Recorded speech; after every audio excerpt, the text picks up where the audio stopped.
Welcome to Backbone Unlimited. My name is Matt Hartsky. In this episode, we're digging into one of the most overlooked questions in Western hunting. How do you actually know when you're ready for elk season? Not, do you feel ready? Not, did you buy new gear? But the real, internal, field-proven kind of readiness that holds up when it's day 7, you're sleep deprived, your body's wrecked, and the elk are silent. This isn't just about drawing a tag and buying a pack. It's about preparing your body, your mind, your strategy, and your gear so when that moment comes, you don't just show up, you execute. So if you've been training all year, if you've been scouting maps, shooting your bow, buying new gear, and wondering, am I actually ready? This episode is for you. Because the truth is, most people don't realize they weren't ready until it's too late. And once you're in the backcountry, reality doesn't cut you any slack. There are no do-overs. When your setup gets blown, no pause button when your legs give out halfway through a pack out, and no one there to talk you out of quitting when your mind starts to unravel. Elk hunting isn't just physically demanding. It's psychologically brutal. It's long miles under load. It's hours without seeing or hearing anything. It's getting soaked to the bone and waking up to frozen boots. And it's doing all of that without losing your drive or your discipline. So when we talk about being ready, we're not talking about just having the tag and showing up with the gear. We're talking about the kind of preparation that makes the difference between, when bulls go quiet, when the weather shifts, and when you haven't heard a bugle in days. This episode isn't going to give you a checklist. It's going to give you a lens to evaluate yourself through, because success out there comes from alignment. When your fitness, your mindset, your strategy, and your standards are all in sync, you give yourself a real chance. And when they're not, that's when hunters get chewed up by the mountains. So if you're serious about this, if you're tired of wondering whether you're ready, and you want a framework that'll actually mean something come opening day, stay with me. You're ready when you've trained for the pack out, not just the hike in. A lot of hunters train for the hike in. They put on a pack, hit the hills, maybe throw in some cardio and think they're ready. But that's not the test. The real test is the pack out. You're ready for elk season when your training prepares you for what happens after you kill. When the adrenaline fades and you're standing over a downed bull 10 miles deep with 3 full loads to get out and no help in sight. That's when guys fall apart. Not during the stalk, during the grind. You've got to train your body to haul weight under fatigue. That means long duration, steep hikes with real loads on your back. Not just your pack weight, meat weight. Start light and build up. I've said it before, but I'll say it again. You need to train to suffer well. It's also about durability. Ankles, knees, lower back, those are the weak links. So hit the step-ups, the split squats, the carries, the descents. Put yourself through moments that replicate the pain points you'll face during a heavy pack out.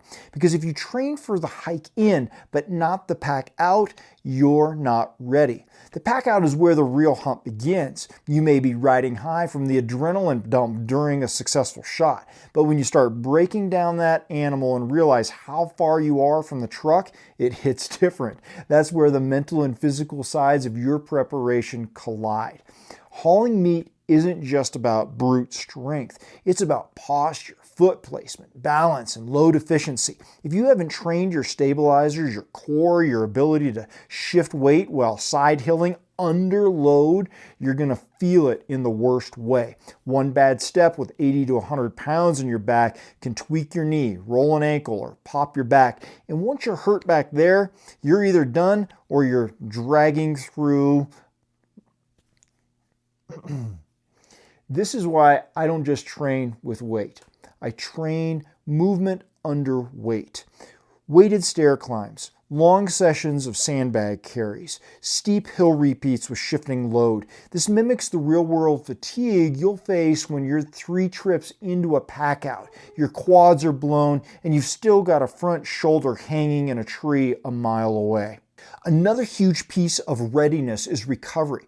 You've got to build a body that can take punishment and keep functioning. That means mobility work, post-hunt recovery routines like hydration and refueling. Because during a real hunt, you're not getting a full night of sleep. You're not eating perfect macros, and your hydration is always playing catch-up. If your body isn't trained to operate in that deficit, your readiness is all show. Also, don't forget your feet. This sounds basic, but most failed packouts start with blistered, trashed toenails or feet that swell up in boots that seemed fine on a trail run. You're not ready if you haven't tested your boots under full pack weight on rugged terrain for multiple days in a row. Training for the packout means training for pain and learning to manage it, not avoid it. Manage it, because the mountain doesn't care if you're tired. You still have to get the meat out. You still have to get yourself out. And if you didn't prepare for that grind, you're going to pay for it. You're ready when you've done more than hike a trail with 30 pounds. You're ready when your body has already been through what you're going to face and it didn't fold. You're ready when you know the wind as well as you know the area. Scouting is great. E-scouting is essential. But if you know every drainage, every glassing knob, and every bedding bench on the map, but you don't understand the wind in that country, you're not ready. You're not just hunting elk, you're hunting the wind. Thermals, prevailing winds, cross drafts off the slope. You have to know how it behaves in your unit at every hour of the day because elk live and die by their noses. One wrong move with the wind and it doesn't matter how close you got, how perfect your call was, or how good your setup looked on the map. You're done. You're ready when you've not only downloaded maps but studied terrain and wind patterns together. That means using tools like OnX or the Windy app to figure out where thermals shift and how ridgelines funnel scent. You need to know when morning thermals switch to uphill. You need to plan entry routes, setups, and exit plans based on where your scent is going, not just where the elk are. This kind of prep doesn't get likes on Instagram, but it kills bulls. If you know your access routes, but you're not wind mapping every single setup, you're not ready. There's no substitute for understanding wind and thermals because elk don't give second chances. You could be in the right draw at the right time with a bull fired up and coming your way, but if the wind shifts and your scent hits him before you see him, it's over. Thermals are going to start rising when the sun hits the hills in the morning. And they're going to start falling again when the sun starts to descend in the evening. But it's not just that simple. Terrain dictates how fast that shift happens, and vegetation density, sun exposure, and weather pressure all play a role. South-facing slopes heat up faster, which means thermals rise earlier. Deep, shaded draws hold cold air longer and delay that upward shift. If you're not factoring all that in, you'll be working against invisible forces you can't see, but the elk absolutely can smell.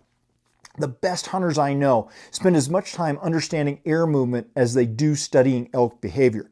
I've had hunts where I sat on a ridge for hours just watching how smoke or powder from wind checker moved. You start to learn things like how saddles can suck wind from 2 different directions, or how a light breeze can pull scent uphill on one face and push it down on another at the same time.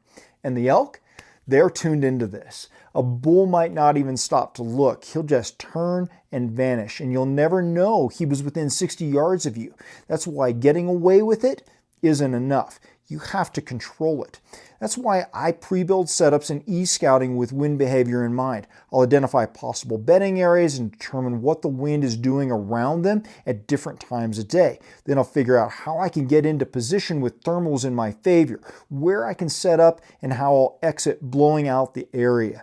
I'm not walking into a drainage blind. I'm running a plan that's been stress tested before I ever leave the truck.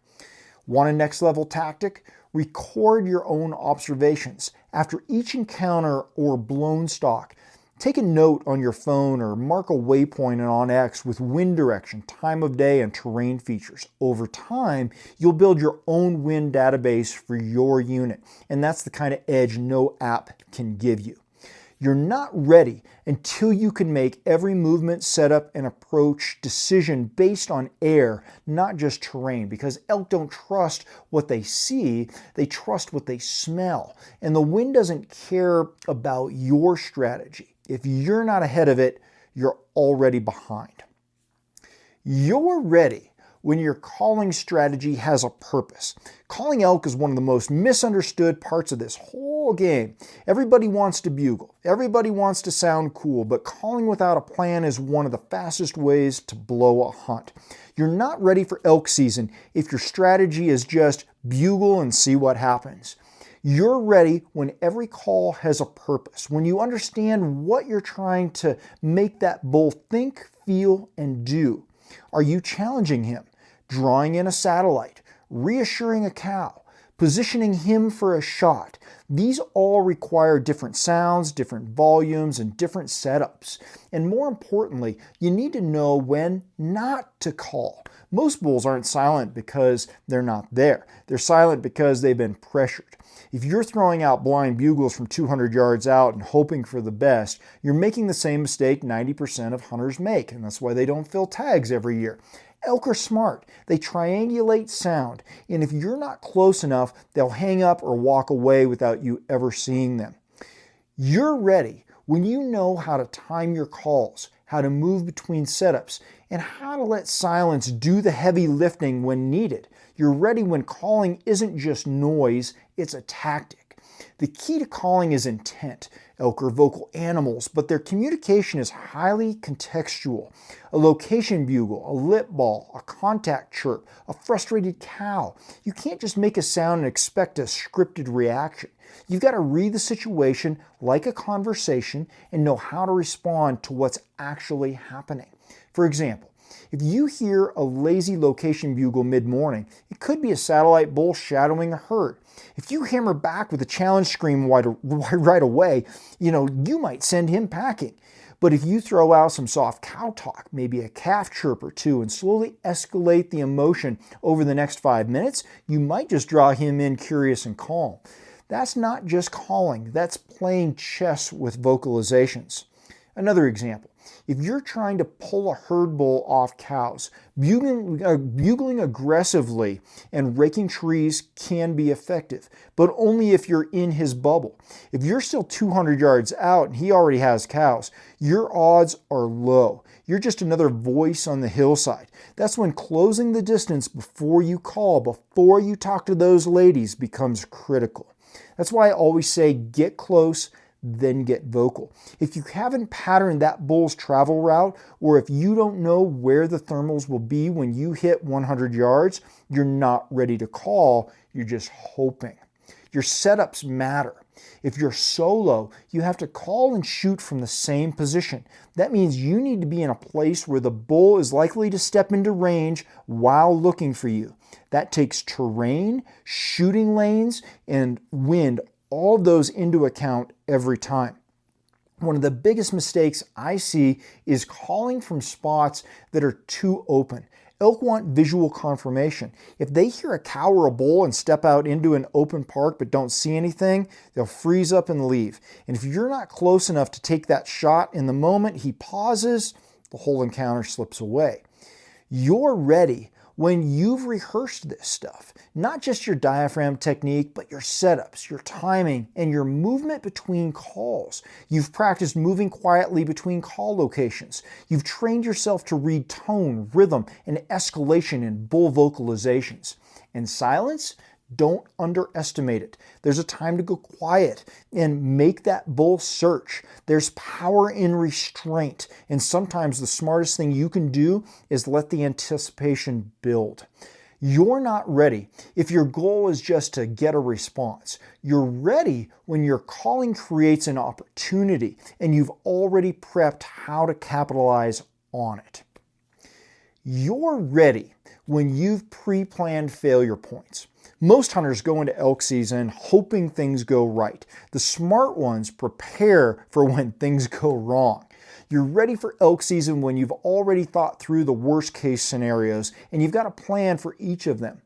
What happens if you get turned around? What happens if your boots blow out? What happens if you miss? What happens if you're 5 days in, sore, tired, and haven't seen an elk? This is where mental toughness separates killers from hikers. When the weather turns, when the elk vanish, when you're wet, hungry, and thinking about home, you need fail-safes in place. Maybe it's a bailout point you've pre-marked on your map. Maybe it's a rule you've set, no quitting before day 7. Maybe it's a checklist you run through every night to reset your mindset and refocus your plan. You don't rise to the level of your motivation out there. You fall to the level of your preparation. The guys who crack mentally aren't necessarily weak, they just never planned for that moment. You're ready when you've built systems to catch yourself when the wheels come off, because out there at some point they usually do. It's easy to be tough when things are going well, when it's perfect, when the sun's shining and the bulls are bugling and your body feels strong. You don't need much grit. But that's not when most hunts are lost. Hunts fall apart in the storm, in the fatigue, in the silence. Mental preparation means anticipating adversity and deciding how you'll respond before it shows up. That means setting internal boundaries and external protocols. What will you do when the GPS fails? When your bowstring frays? When the bull hangs up just out of range and you can't stop replaying it in your head? I build systems for all of it. That includes pre-marked camp relocation points if a drainage gets blown out. It includes alternative access routes if a trailhead is full or gated. It includes a gear backup plan, spare release, spare headlamp, duct tape for boot soles. Because when stuff breaks or plans shift, the guy who adapts fastest stays in the game. The one who panics, he's done. I also prepare mentally with pre-season discomfort. I put myself in physically and emotionally taxing conditions on purpose. I've done training hikes soaked in the rain, bivvied on cold nights in the yard without a sleeping bag, and pushed through multi-day fasts with training to simulate calorie deficit in the field. Why? Because when you've already been uncomfortable on your terms, it's easier to stay sharp when the mountain dishes it out. This is also why journaling and planning matter. I write out what I'll do when I hit low points. I set expectations ahead of time. Day 3 will be the hardest. Don't evaluate the hunt until day 6. Push through. I leave notes to myself on my phone and in my map app. These reminders keep me grounded when my emotions get loud.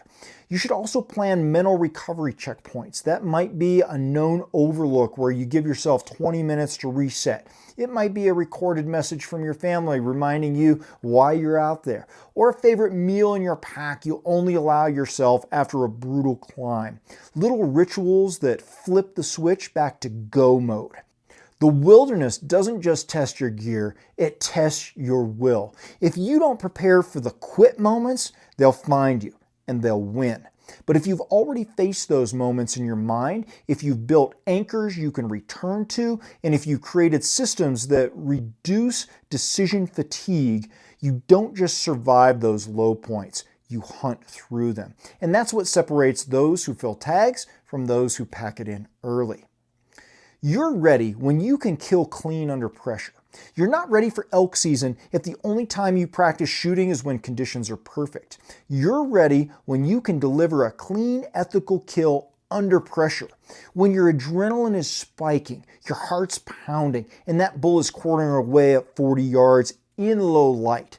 This is the moment all your preparation leads to. And if you haven't trained for it, you'll fold. I've seen guys who can stack arrows all day at the range, but when they finally draw on a live animal, everything goes sideways. Why?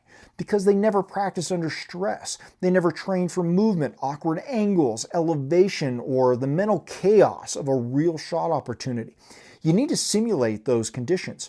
Practice from your knees, from behind cover, at steep uphill and downhill angles. Shoot with a racing heart after a sprint.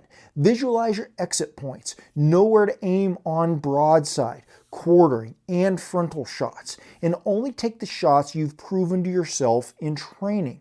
Out there, the shot window is small. You won't have time to think. You'll do what you're trained to do.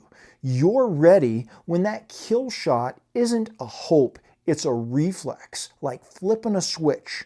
Shooting well when you're calm is easy. Shooting well when a bull screams at 50 yards, your chest is pounding and your rangefinder won't settle, and your knees are shaking, that's a whole different animal. That's where the mental and physical intersect. If your shot process hasn't been forged under simulated pressure, your instincts will crumble the second it matters. You're ready when you've drilled those scenarios so many times that your mind and body don't need to think, they just execute. This is why I train situational reps. I'll drop to one knee in tall grass and draw my bow with a loaded pack on. I'll time how long it takes to get into shooting position from a side hill crawl. I'll go for a steep hike with trekking poles, then drop them, nock an arrow, and draw from behind a tree. I want that movement to be second nature because in the field, it needs to be automatic. You also need to understand shot timing. A lot of guys think the moment they see elk is the moment to try to draw and shoot. But the best time to shoot is the moment when everything aligns. Range, angle, body position, vitals, they're exposed, you're calm and breathing quietly. If you haven't practiced that patience, you'll draw too early, hold too long, or rush the moment and either miss or wound. Here's another overlooked factor. Emotional regulation. When your dream bull walks in, your emotions spike. If you haven't practiced calming your breath, slowing your heart rate, and locking into your process under simulated adrenaline, you'll freeze or flinch. Train with stress drills. Sprint 100 yards, then shoot. Have a partner randomly shout commands or countdowns before you release. Use competitions to test yourself. The more pressure you face before the season, the less it owns you when it counts. And know your limits. That means more than just my effective range is 60 yards. It means knowing what angles you won't shoot from. It means understanding the anatomy of an elk, not just the 3D target silhouette. Learn where the heart and lungs are from every angle. Learn how to visualize the exit point of your arrow, not just the entry. And don't just shoot from flat ground. Get on a slope. Shoot downhill with your pack on. Practice in the wind. Practice at dusk. When that bull steps out and pauses at 42 yards, quartering away with a slight breeze drifting left and fading light, you should already know what you're going to do. There shouldn't be hesitation, only a process that's been burned into your brain and body. Killing clean is about more than accuracy.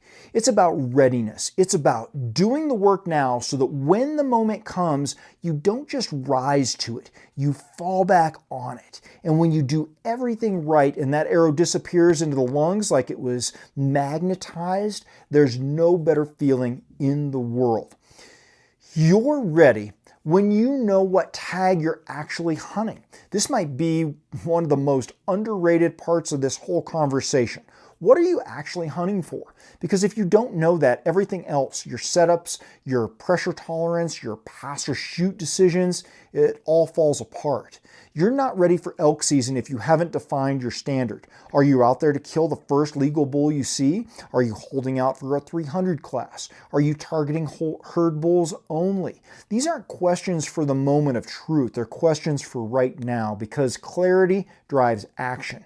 If you're hunting any legal bull, you'll move differently. You'll set up closer to roads, be more aggressive on younger bugles, and capitalize on more opportunities. If you're holding out for a specific class of animal, your patience, your scouting, and your margin for error need to be sharper. I've seen guys pass on bulls they'd be proud of because they hadn't really decided what success looked like. And I've seen guys take shots they regret for the same reason. You're ready when you've made peace with your goal before the season starts. When you can look at a bull through the glass and know yes or no without hesitation. One of the biggest sources of hesitation, frustration, and regret in elk hunting is not being clear on what you're really there to do. It might sound obvious, but if you haven't consciously decided what a successful hunt means for you personally this year, the mountain will make that decision for you, and you might not like the outcome.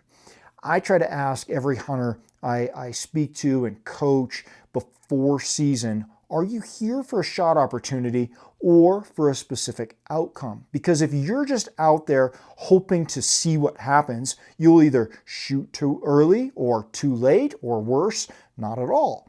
Setting your tag standards helps eliminate indecision in the moment. That means you sit down before the season and define, am I shooting any legal bull? Am I looking for a mature animal? Am I holding out for a specific class or age class structure? Is this about meat or personal best or the experience? All of which are great and viable depending on what you want. There's no right answer, only your answer, but it needs to be honest. Hunting for any legal bull? Great. Then be aggressive, move more and take more risks. Get into bugles fast and make plays without second guessing. That's how you create more encounters and stack odds in your favor.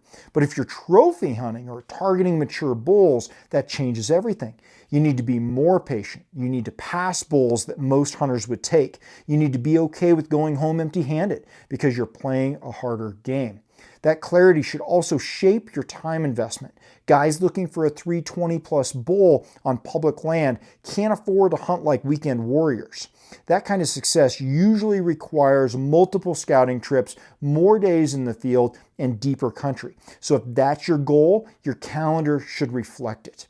It also means that your emotion management needs to be controlled. Let's say you pass on a young 4x5 and your hunt goes dry after that. You've got to be okay with that decision later on. And the only way you'll be at peace is if you made that decision with intention, not in the heat of the moment when adrenaline was clouding your thinking.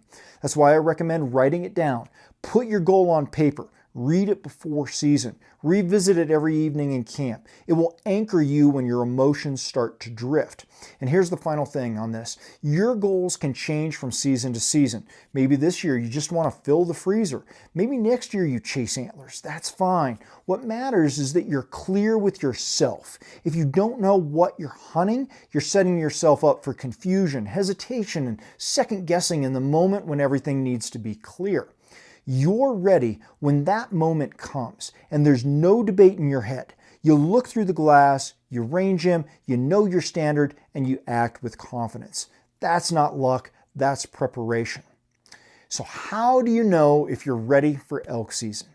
It's not about having every answer. It's about being honest with yourself, preparing for what matters most and closing the gap between what you hope happens and what you're actually capable of. If you train for the pack out, if you've mapped the wind, not just the trails, if your calling has purpose, your mindset has backup plans, and your shot is dialed under pressure. If you know exactly what success looks like for you, then yeah, you're ready. And if you're not quite there yet, that's exactly why I built Team Backbone. Everything we just walked through, the physical grind, the mental prep, the tactics, the emotional discipline, that's the heartbeat of what we do at Team Backbone. This isn't just a club, it's a place for hunters who don't want to just go through the motions. It's for those who want to lead themselves and others with grit, humility, and relentless intent.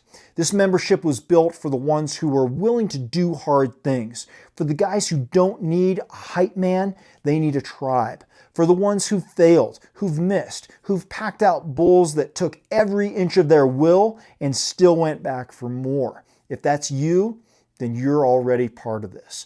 Team Backbone is where we sharpen the edge between what's comfortable and what's necessary.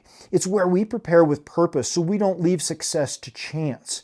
It's not about being perfect. It's about being prepared and being surrounded by others who are chasing the same high standard.